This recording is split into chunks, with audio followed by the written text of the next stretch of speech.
Elle a 10 messages non lus, tout d'homme qui la supplie de lui accorder de son temps. Elle fait défiler les compliments comme du courrier indésirable, des offres de vacances, des promesses de dîner. Mais quand votre nom apparaît, elle s'arrête.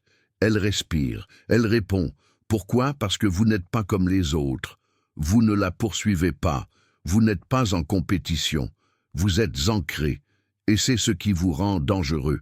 Non pas parce que vous dites les mots justes, mais parce que vous avez fait le travail intérieur. Les hommes modernes sont brisés. Non pas parce qu'ils sont faibles, mais parce qu'on leur a appris que l'effort équivaut à la valeur, que la poursuite équivaut à la victoire. Que si vous donnez simplement assez d'attention, achetez assez de fleurs, dites assez de choses gentilles, elle restera. Mais vous savez quoi?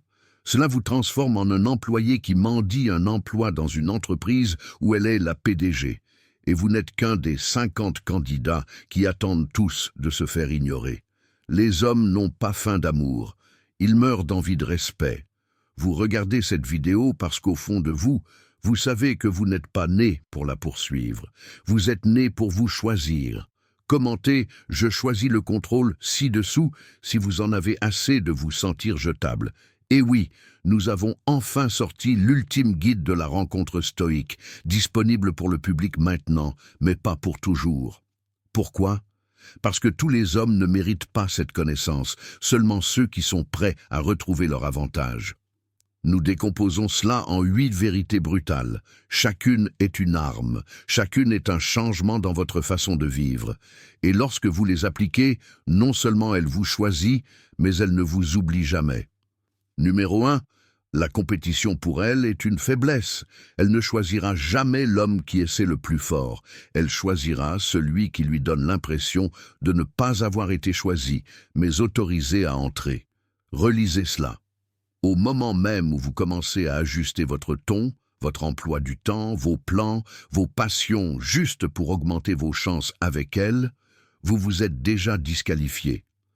Vous êtes descendu de votre trône et l'avez supplié de s'asseoir là où seule votre raison d'être a sa place.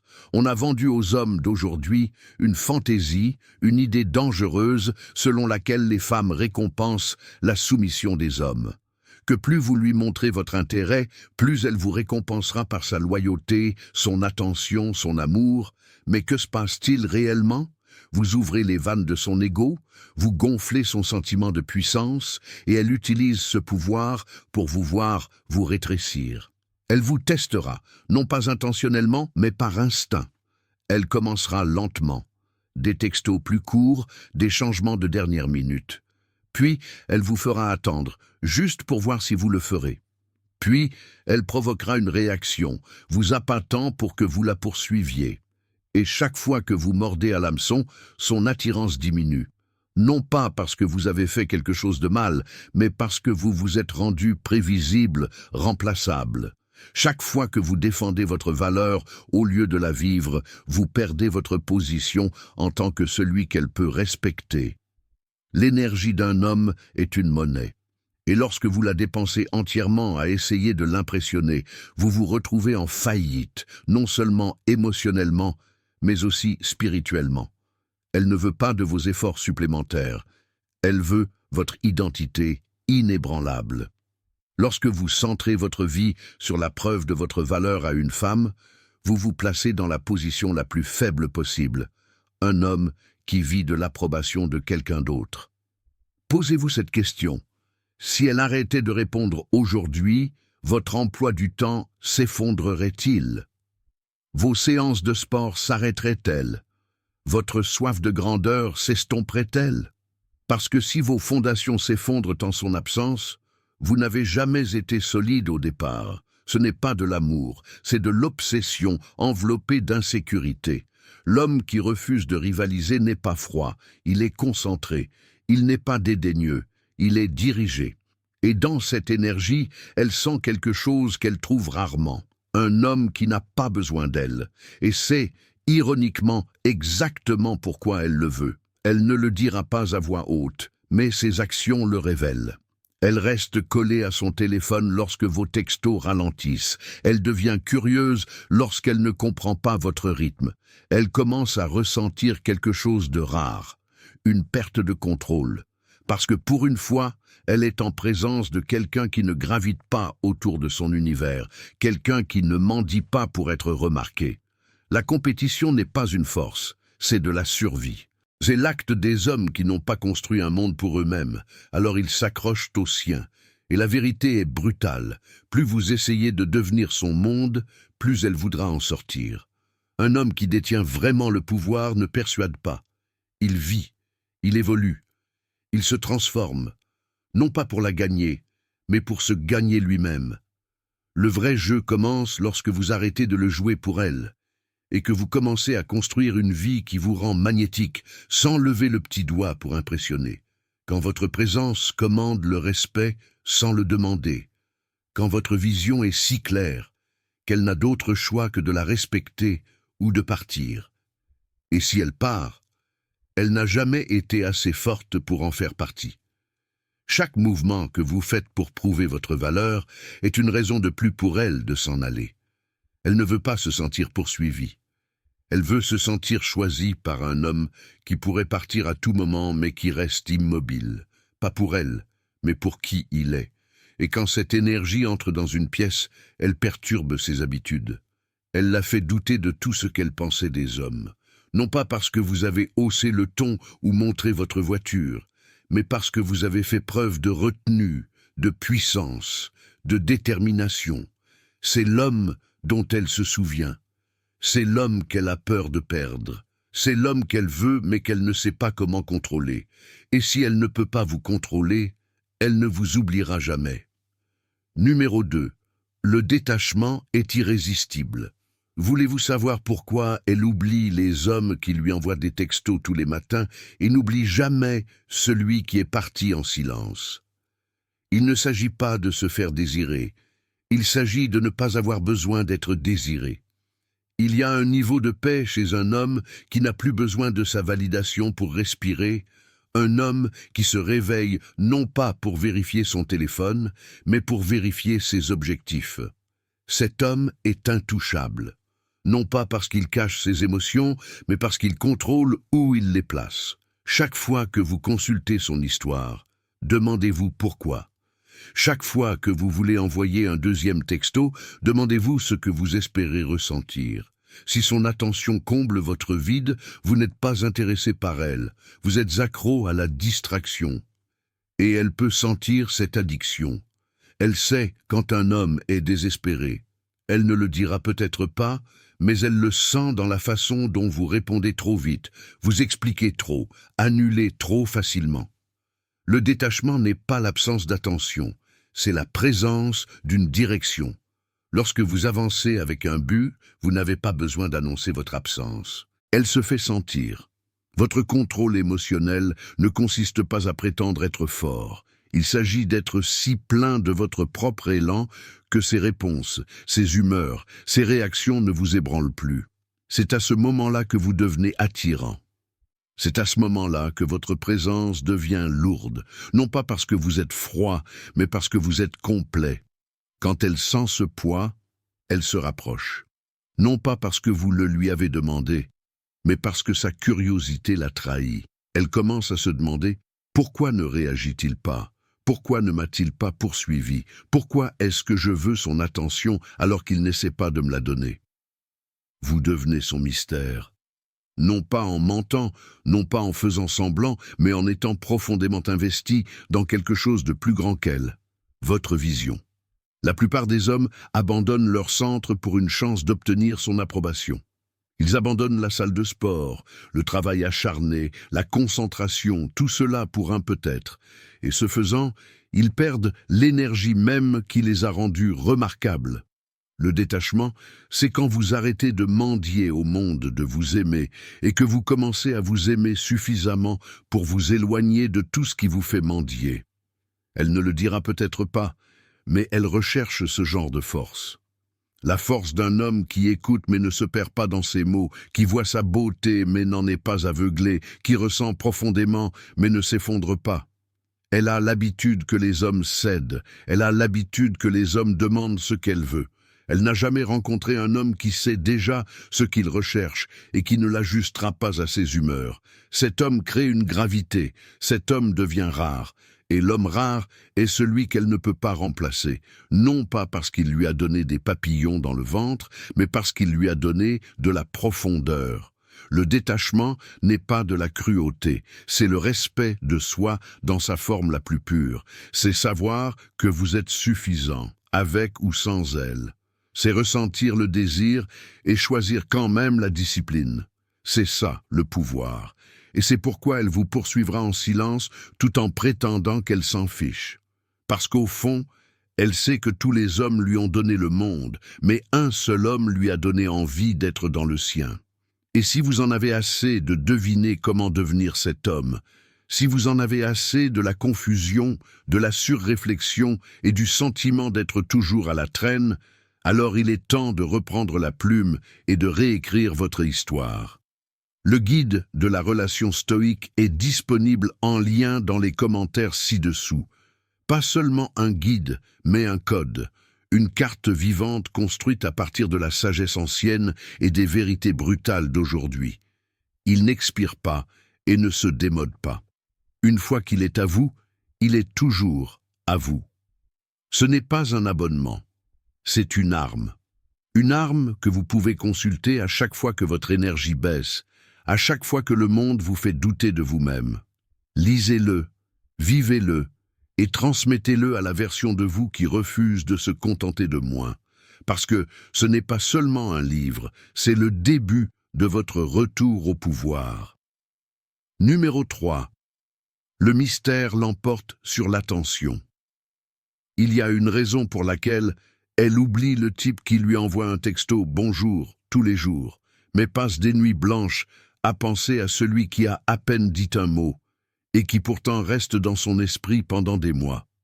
Il ne s'agit pas de la quantité de ce que vous dites, mais de ce qu'elle ressent lorsque vous ne dites rien. Un homme qui donne une attention constante devient un bruit de fond. Mais un homme qui crée de l'espace, un véritable espace intentionnel, est inoubliable. Et ce n'est pas l'absence qui la rend obsédée, c'est la profondeur derrière cette absence. Elle sait à quoi ressemble le temps d'un homme à vendre. Elle sait ce que ça fait d'être inondée de compliments qui ne veulent rien dire. C'est l'environnement auquel elle est habituée, des dizaines d'hommes qui essaient d'être les plus bruyants, les plus drôles, les plus agréables. Mais l'homme qui n'essaie pas de combler le silence devient celui qu'elle ne peut pas prédire. Et cet inconnu est ce qui le rend dangereux. C'est de cet homme qu'elle parle à ses amis, celui qu'elle ne peut pas lire, celui qu'elle ne peut pas étiqueter, celui qui n'a pas essayé d'être aimé. Il est entré dans son monde et ne s'est pas adapté pour correspondre à son énergie. Il a tenu bon. Et ce n'était pas de l'arrogance, c'était de la discipline, c'était de la concentration. C'était de la profondeur. Elle a essayé de trouver une faiblesse, une faille, un moment de désespoir, mais il n'est jamais venu. Elle commence à penser à vous plus après la fin de la conversation que pendant celle-ci, parce que votre présence ne se termine pas lorsque vous arrêtez de parler. Elle persiste. Pourquoi? Parce que vous n'avez pas montré toutes vos cartes. Vous n'avez pas livré votre âme comme un cadeau juste pour être accepté.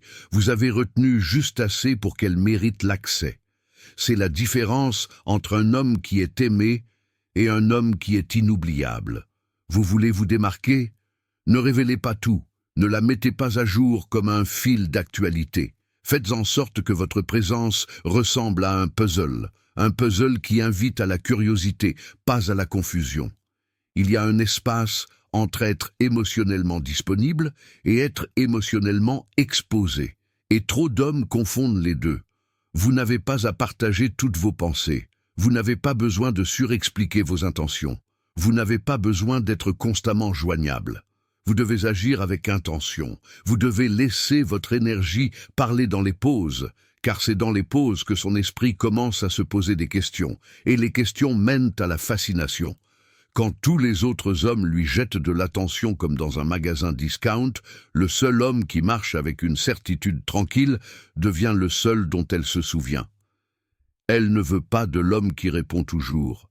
Elle veut celui qui la fait s'interroger, non pas par manipulation, mais par discipline. Un homme qui contrôle son expression est un homme qui contrôle son impact. Arrêtez d'essayer d'être connu. Commencez à être mémorisé. Commencez à vous montrer, non pas pour expliquer, mais pour exister. Parce que l'homme qui devient un mystère pour elle n'a pas besoin de son intérêt. Il le crée. Et c'est ce qui le rend inoubliable. Numéro 4. Construisez une vie qu'elle ne peut pas perturber. Vous voulez son attention? Construisez quelque chose qu'elle ne peut pas ébranler. Vous voulez sa loyauté? Devenez quelqu'un qu'elle ne peut pas interrompre. Il n'y a rien de plus attrayant, rien de plus puissant qu'un homme dont la vie est déjà pleine. Pas de femme, mais de but, de clarté, de direction. Lorsque vos journées sont remplies de progrès, votre temps devient un privilège. Elle ne l'obtient pas simplement. Elle doit le mériter. Et ce changement seul change toute la dynamique, parce que la vérité est que les femmes testent non pas parce qu'elles sont méchantes, mais parce qu'elles sont programmées pour rechercher la force. Et au moment où vous suspendez votre croissance, votre routine, votre emploi du temps pour elle, elle sait qu'elle est plus forte que vous. Vous pensez que c'est romantique d'annuler des plans pour elle. Vous pensez que cela montre que vous vous souciez d'elle lorsque vous reprogrammez la salle de sport pour la voir. Vous pensez que sauter votre méditation, votre livre, votre mission juste pour lui envoyer des textos pendant des heures vous rend émotionnellement disponible. Mais ce que cela fait vraiment, c'est envoyer un message silencieux « Tu es mon nouveau but ». Et c'est le début de votre chute. Parce qu'aucune femme ne veut devenir le centre de votre monde. Elle veut entrer dans un monde déjà construit, construit avec des briques faites de discipline, d'habitude, de feu. Lorsque votre vie est si structurée, si intentionnelle, si vibrante, elle se sent chanceuse d'y être autorisée. Non pas parce que vous essayez de l'impressionner, mais parce que vous n'essayez pas du tout. Vous vivez pleinement. Et c'est ce qui sépare les hommes qui dirigent des garçons qui suivent. Si vous construisez encore votre identité autour de ce qu'elle veut, de ce qu'elle ressent, de la façon dont elle réagit, vous n'êtes pas un homme. Vous êtes une marionnette, un remplaçant, un substitut pour celui qui a réellement construit quelque chose de réel. Levez-vous plutôt. Entraînez votre corps jusqu'à ce qu'il devienne une arme. Notez vos objectifs et divisez-les en micro-objectifs. Exécutez-les comme si votre survie en dépendait, parce que c'est le cas. L'homme qui attend la permission de construire son empire meurt dans ses plans. Elle pourrait aimer votre attention pendant un moment, mais elle ne restera jamais dans une vie qu'elle peut contrôler. Ce pourquoi elle restera, c'est une vie dans laquelle elle doit s'élever. Une vie qui continue avec ou sans elle. Une vie qui ne s'arrête pas quand elle devient émotive. Une vie qui garde le cap, peu importe ce qu'elle ressent. Et ce n'est pas froid, c'est rare. C'est un homme qui est si clair sur sa destination qu'elle ne se contente pas de l'admirer. Elle lui fait confiance. Et quand une femme fait confiance à votre direction, elle abandonne son besoin de diriger. Elle arrête de tester. Elle commence à suivre, non pas parce que vous l'y avez forcé, mais parce que vous lui avez donné quelque chose de réel à suivre. Construisez le genre de rythme qui ne saute pas de battement juste parce qu'elle veut parler. Construisez le genre de vie où vos amis, votre travail, votre solitude passent toujours en premier. Non pas pour la punir, mais pour vous nourrir. Parce que si vous n'êtes pas nourri, si votre énergie n'est pas ancrée dans un but, vous devenez nécessiteux. Et le besoin détruit tout. Les hommes qui dirigent ne suspendent pas leur vie pour un rendez-vous. Ils insèrent le rendez-vous dans une vie qui brûle déjà. Soyez l'homme qui est trop occupé à poursuivre un héritage pour poursuivre l'amour. Parce que lorsqu'elle sent que votre temps est rare, elle en apprécie chaque seconde. Construisez cette vie. Construisez ce rythme. Construisez cet avantage. Et quand elle essaie d'entrer, n'arrêtez pas la musique. Laissez-la bouger à votre rythme ou regardez-la quitter la scène. Quoi qu'il en soit, la musique ne s'arrête jamais. Numéro 5. Parlez à son esprit, pas à son corps. On lui a dit qu'elle était belle tellement de fois que les mots ressemblent à un bruit de fond. Ils ne la touchent plus, ils ne l'excitent plus, ils ne l'atteignent même plus. Ce n'est pas parce qu'elle est insensible, c'est parce que la plupart des hommes sont paresseux. paresseux avec leurs mots, paresseux avec leur intention, paresseux avec leur attention. Ils se rabattent tous sur ce qu'ils peuvent voir, ce qui est évident, ce qui ne demande aucune profondeur d'observation. Mais elle sait déjà qu'elle est attirante. Elle sait déjà à quoi elle ressemble dans une robe. Elle sait déjà ce que les filtres font à ses selfies. Ce qu'elle ne sait pas, c'est qui voit réellement au-delà de cela, qui voit le poids qu'elle porte dans sa voix, qui remarque la façon dont elle s'arrête avant de répondre, qui remarque l'histoire derrière le sarcasme de son rire. C'est là que commence la vraie connexion, pas à ses courbes, mais à son cœur. Vous voulez vous démarquer? Alors parlez là où aucun homme n'a osé aller. Pas son corps, son esprit, son identité, ses contradictions. Dites-lui ce que son corps ne peut pas dire. Quand vous dites « Tu es magnifique », elle sourira. Peut-être vous remerciera-t-elle, mais elle ne vous sentira pas. Mais si vous lui dites « Il y a quelque chose dans tes yeux qui donne l'impression que tu as dû être forte pour des gens qui ne t'ont jamais dit merci », là, elle s'arrête. Là, elle se penche parce que maintenant, vous ne complimentez pas sa coquille, vous parlez à son âme. La plupart des hommes n'essaient même pas de comprendre le monde d'une femme, ils essaient simplement de lui plaire. Mais lorsque vous posez de meilleures questions, vous avez accès à des endroits que d'autres hommes ne savaient même pas exister. Et il ne s'agit pas de manipulation, il s'agit de curiosité, une curiosité authentique et ancrée. Vous demandez en quoi elle croit, pas seulement ce qu'elle aime. Vous demandez ce qui l'empêche de dormir, pas seulement les films qu'elle regarde. Parce que maintenant, vous ne cherchez plus son attention, vous lui donnez quelque chose qu'aucun homme ne lui a offert auparavant. Un miroir de sa propre complexité. C'est ainsi que vous cessez d'être un divertissement et que vous devenez inoubliable. Elle parlera à 10 types qui flirtent avec ses lèvres, mais à un seul qui se connecte avec son esprit. C'est à celui-là qu'elle pensera quand elle sera seule. C'est celui-là qu'elle désirera quand la foule sera partie. Et cet homme, il ne compte pas sur le charme. Il ne court pas après les compliments. Il écoute. Il observe, il lâche des phrases qui percent ses défenses sans force. Et vous n'avez pas besoin d'être poétique, vous devez être présent. Faites attention à son rythme. Quand elle parle, cache-t-elle quelque chose derrière sa confiance? Quand elle rit, couvre-t-elle quelque chose qui lui fait encore mal?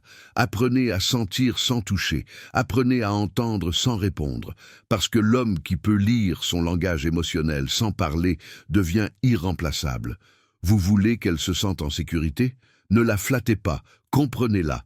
Ne réagissez pas à son image, répondez à sa présence, et quand vous le ferez, elle ne vous verra pas seulement, elle se sentira vue. Et c'est un sentiment qu'elle n'oublie pas. Numéro 6. La rareté crée l'obsession.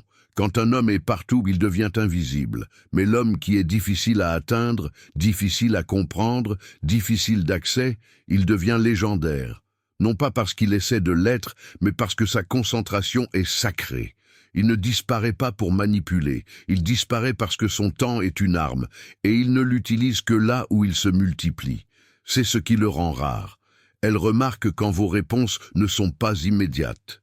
Elle remarque quand votre présence n'est pas prévisible. Elle sent la gravité de votre énergie lorsque vous vous éloignez. Non pas pour la punir, mais pour protéger votre but. Chaque homme est disponible. Chaque homme attend d'être remarqué. Mais vous êtes en mouvement. Vous construisez. Vous êtes indisponible. Non pas parce que vous êtes arrogant, mais parce que vous comprenez que le temps est une monnaie et que le vôtre est investi, pas gaspillé. C'est ce qui vous transforme en obsession. Quand vous n'êtes pas toujours en ligne, quand vous ne courez pas après chaque texto, quand vous ne vous expliquez pas pour la garder intéressée, vous arrêtez de nourrir son ego et commencez à nourrir sa curiosité. Elle n'a pas besoin de plus d'hommes qui la poursuivent, elle a besoin d'un homme qu'elle ne peut pas prédire. Un homme qui ne tourne pas autour d'elle.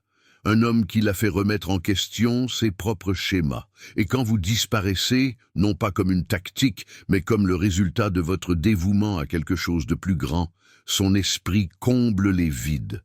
Elle commence à se souvenir des choses que vous avez dites. Elle relit vos mots. Elle regarde la façon dont vous êtes parti. non pas avec amertume, non pas avec précipitation, mais en paix. Et ça la rend folle parce qu'elle a l'habitude que les hommes la supplient de rester. Elle n'a pas l'habitude des hommes qui partent sans explication, non pas par colère, mais par alignement. C'est l'homme qu'elle ne peut pas oublier. C'est l'homme qui laisse des empreintes sur ses pensées, pas seulement sur son corps. Et il ne s'agit pas d'être insaisissable, il s'agit d'être indisponible aux bêtises, indisponible à l'énergie qui ne construit pas. Quand vous êtes rare, pas instable mais concentré, vous devenez un mystère dans un monde accro à l'exposition. Elle commence à se demander où vous êtes, qui a votre attention, ce que vous construisez. Et la réponse est simple. Vous vous construisez. Vous n'attendez pas qu'elle vous valide. Vous devenez un homme qui n'a plus besoin de validation. Et c'est ce qu'elle désire. Un homme qui ne poursuit pas, ne supplie pas, ne reste pas trop longtemps. Un homme qui apparaît avec profondeur et disparaît avec dignité. Et quand vous vivez de cette façon, pas seulement en le jouant, mais en le vivant, vous devenez plus qu'un simple type avec qui elle parlait. Vous devenez un souvenir avec du poids, une leçon à laquelle elle ne s'attendait pas, une présence qui la hante longtemps après votre départ, parce que vous n'étiez pas seulement différent, vous étiez rare.